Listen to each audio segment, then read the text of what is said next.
Hello children, welcome. कैसे हैं आप सब? आई होप आप सभी बहुत अच्छे से रह रहे होंगे, अपनी पढ़ाई पर फोकस कर रहे होंगे। ओके, देखिए बच्चों, आज की वीडियो में मैं आपको स्वर और व्यंजन बताने वाली हूँ हिंदी में। ठीक है, देखिए आपने इंग्लिश में अल्फ़ाबेट्स पढ़े हैं। ओके, तो उसमें से आपने अल्फ़ाबेट्स में से कुछ लेटर वोवल सीखे हैं और कुछ जो 21 लेटर्स जो बचते हैं वो कॉन्सोनेंट सीखे हैं आपने। ठीक है, तो वोवल्स कौन से होते हैं? ए ई आई ओ यू, और बाकी जो 21 जो रिमेनिंग होते हैं लेटर वो आपके कॉन्सोनेंट होते हैं। इसी तरीके से जो बेटा हिंदी होती है, हमारी हिंदी वर्णमाला होती है अ से लेकर ज्ञानी तक। ठीक है, तो इसमें आपके कुछ जो लेटर्स होते हैं, कुछ वर्ण जो होते हैं वो स्वर होते हैं और बाकी बचे हुए व्यंजन कहलाते हैं। तो स्वर को इंग्लिश में क्या कहते हैं? वोवल, और जो व्यंजन है उसको हम इंग्लिश में क्या बोलते हैं? कॉन्सोनेंट। ओके बच्चों, तो केवल आज हम हिंदी सब्जेक्ट के बारे में पढ़ने वाले हैं कि स्वर कौन से होते हैं और व्यंजन कौन से होते हैं। देखिए बच्चों, पहले मैं आपको स्वर की बात बता देती हूँ। स्वर जो होते हैं ना, जो स्वर वाले वर्ण जो होते हैं बच्चों, तो वो जो होते हैं ना बेटा, ये ऐसे वर्ण होते हैं जिनको बोलने में, जिनके उच्चारण में हमें किसी और ध्वनि की सहायता नहीं लेनी पड़ती। समझ आया? ये अ से अनार से लेकर आह तक आपके 11 स्वर होते हैं। ठीक है, देखिए ये अ, आ, ई, उ, री, ए, ओ, औ, अंग, अह। तो देखिए बेटा, ये जो स्वर हैं आपके 11 होते हैं। ठीक है, इनको बोलने में कभी भी हमें किसी अन्य वर्ण की सहायता नहीं लेनी पड़ती। तो ये हो गए स्वर, क्योंकि इनको बोलने में हमें कभी भी किसी अन्य ध्वनि की सहायता नहीं लेनी पड़ती है। लेकिन जो बच्चों व्यंजन होते हैं, उनको बोलने के लिए हमें हमेशा स्वर की सहायता लेनी पड़ती है। ठीक है, कैसे? अब ये जानते हैं। अब हम ये डिफरेंस पता करते हैं कि स्वर में तो मैंने आपको बोला कि किसी भी अन्य ध्वनि की आपको ज़रूरत नहीं है।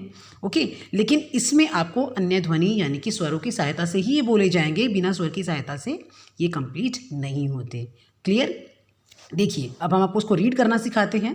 पहले यहाँ से रीड करते हैं, स्वरों को पढ़ते हैं। मैंने आपको करके भी बताया था। ए, आ, ई, उ, री, ए, ओ, औ, अह। ठीक है, अब हम व्यंजनों को रीड करते हैं। देखिए, क, ख, ग, घ, अंग, च, छ, ज, झ, य, ट, ठ, ड, ढ, ण, त, थ, द, ध, न, प, फ, ब, भ, म, य, र, ल, व, श। और ये क्या है? श, श, स, ह, छ, त्र, ग, ज्ञ। ओके, तो देखिए बेटा, ये व्यंजन क्यों हैं? मैंने आपको बताया, इनके बारे में तो बताया कि इनको किसी की हेल्प की ज़रूरत नहीं होती, किसी अन्य ध्वनि की हेल्प की ज़रूरत नहीं होती है। लेकिन देखिए, इनको ज़रूरत पड़ी है, लेकिन कैसे ज़रूरत पड़ी है बच्चों, वो समझते हैं। देखिए, जब हम क बोलते हैं क, तो इसके पीछे किसकी साउंड आपको आ रही है? अ की साउंड आ रही है आपको। तो यानी कि पीछे किसकी साउंड आई आपको? आ की, यानी स्वर की साउंड आई आपको। तो देखिए, अगर ये इस क को हमें लिखना है बेटा, तो हम कैसे लिखेंगे? देखिए, मैं आपको बता देती हूँ। ये प्लस ये तो बन गया हमारा क। ठीक है, ये होता है बेटा, नीचे हलंत लगा होता है, यानी कि ये पूरा कंप्लीट क नहीं है। इसमें हम आ को जोड़ेंगे तब जाकर हमारा क बनेगा। ठीक है, इन दोनों को मिलाने से ही, यानी कि आधा जो क है उसको और आ को उसको जोड़ के पूरा हमारा क ऐसे बनता है।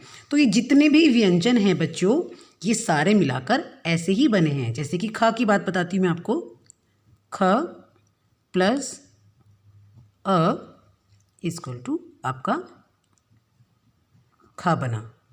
ठीक है, तो इसमें भी हमारे किसकी आपको आवाज़ आती है पीछे बोलने में? आपको अ की, यानी कि हमें स्वर की ज़रूरत पड़ती है ख को बोलने में। ठीक है, इसी तरीके से आपके जितने भी लेटर्स हैं ये, उनको बोलने में आपको पीछे स्वरों की सहायता लेनी पड़ेगी। क्लियर?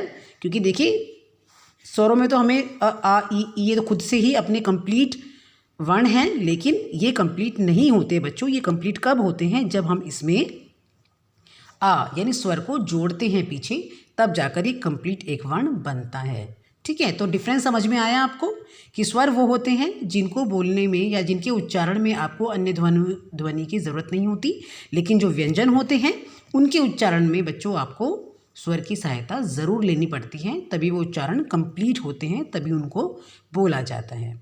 ठीक है, तो आई होप आपको ये वीडियो क्लियर हो गई होगी। अब आपको स्वर और व्यंजन में डिफरेंस पता चल गया होगा। और हाँ बच्चों, स्वर जो होते हैं 11 होते हैं और जो व्यंजन होते हैं 36 होते हैं। ओके बच्चों, तो आप इनको अच्छे से समझिए, लर्न कीजिए। Take care, bye bye.